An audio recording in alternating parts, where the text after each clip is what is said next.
कार्य मान्यताओं का और उनकी मान्यताओं की विशेषताओं का इतना रोचक हमारे सामने प्रयोग करेगा कि संभवतः हम सबको ये अनुभव होने लगा होगा कि हम समाज के वो भाग्यशाली वर्ग हैं जो ऋषि दयानंद के इस चलाए हुए आंदोलन के अध्ययन के स्वरूप एक ऐसे व्यक्ति बन गए हैं जो केवल और केवल जो बुद्धि स्वीकार करती है उसी को स्वीकार।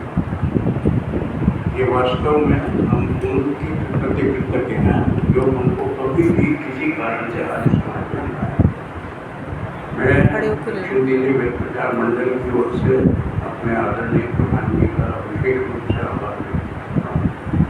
उन्होंने जो बताया कि अभी ये जो कार्यक्रम होने वाला है ये एक प्रकार से संपूर्ण विश्व के आर्य जगत को उसका एक विराट स्वरूप का दर्शन।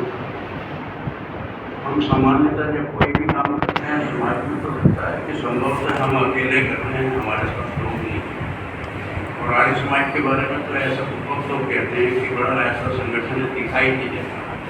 दिखाई तो बंधु मक्खन भी दूध में नहीं देता, लेकिन जब मक्खन दूध को पिलाया जाए तो मक्खन निकल के आता है और लक्ष्य भी मक्खन निकालना ही। ये जो विराट स्वरूप का दर्शन है ये केवल हमको ये महसूस कराएगा कि हम एक साधारण व्यक्ति नहीं, इतने बड़े संगठन के महत्वपूर्ण घटक और उस घटक के नाते जिस कार्य को हमने आरंभ किया था वो भी अद्वितीय था। बता दिया उन्होंने प्रकार से अगर पूर्ण स्वराज की बात की है तो वो सब चीज़ें रिपीट करने का कोई कारण नहीं। संकेत दिया इन्होंने 15,000 को युवा आजीविक करके आने वाले। एक संकेत बहुत बड़ा महत्वपूर्ण 15,000 यज्ञ कुंड के अंदर में यज्ञ होना। यज्ञ कुंड में न्यूनतम भी 4 लोग बैठते हैं तो 60,000 लोग उस यज्ञ में हों। यज्ञ का क्या महत्व हो सकता है आपने बताया, ये सब रिपीट करने की आवश्यकता है। बस इतना ही आवश्यक है कि जब ये विराट स्वरूप का दर्शन होना तो हम में से कोई भी ऐसा अभागा ना रहे जो उस दर्शन से वंचित। हम जाके देखेंगे तो हमारा आत्मविश्वास बढ़ेगा और आत्मविश्वास जब बढ़ता है तो हम ज़्यादा विश्वास से आगे उस समाज के अंदर कार्य करने के लिए प्रवृत्त। तो इसका लाभ हमको मिलना और आपने तो निवेदन किया पहले अपने मन को सशक्त कीजिए, मन के बाद में अपने तन को वहाँ पे उपस्थित करने का शुभ संकल्प लीजिए और फिर उसके बाद में जो अंतिम बात है कि शरीर चला गया तो पूंछ रहती है। वो पूंछ जो है वो उसकी आर्थिक आवश्यकता है, उसको कहने की आवश्यकता है। हम में से प्रत्येक को स्वतः ये मन में प्रेरणा होनी चाहिए कि मैंने इस जीवंत संगठन को जीवित रखने के लिए आर्थिक दृष्टि से तो किसी भी प्रकार से दरिद्र नहीं होने। तो हम में से प्रत्येक व्यक्ति आर्य समाज के सदस्य होने के नाते अपने आर्य समाज के अंदर उसके अंदर अपनी आहुति दे और यहाँ से सम्मिलित रूप से आर्य समाज के अधिकारी उसको प्रतिनिधि सभा को भेजें। एक इतना बड़ा कार्य होना है तो धर्म अर्थ और काम और मोक्ष ये सभी हमारे कहीं ना कहीं सिद्ध हो जाएंगे। तो आप सबसे उन्हें मेरा यही अनुरोध है कि इनके विषय को बहुत गंभीरता से लें। और एक बात बड़ी रोचक है हमारे यहाँ एक आर्य विद्वान हुए हैं बहुत ही रोचक शैली में उनके व्याख्यान।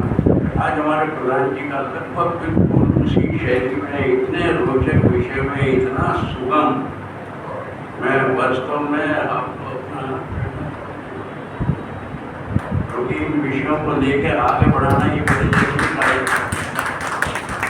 मुझको लगता है कि विषय की गंभीरता को बहुत ही सुगमता से किसी भी व्यक्ति के गले में उतार देना ये एक कुशल वक्ता का बहुत बड़ा। मैं आपका पुनः अभिनंदन करता हूँ और इस जितने भी आर्य समाज में आए उन सबका अभिनंदन करता हूँ।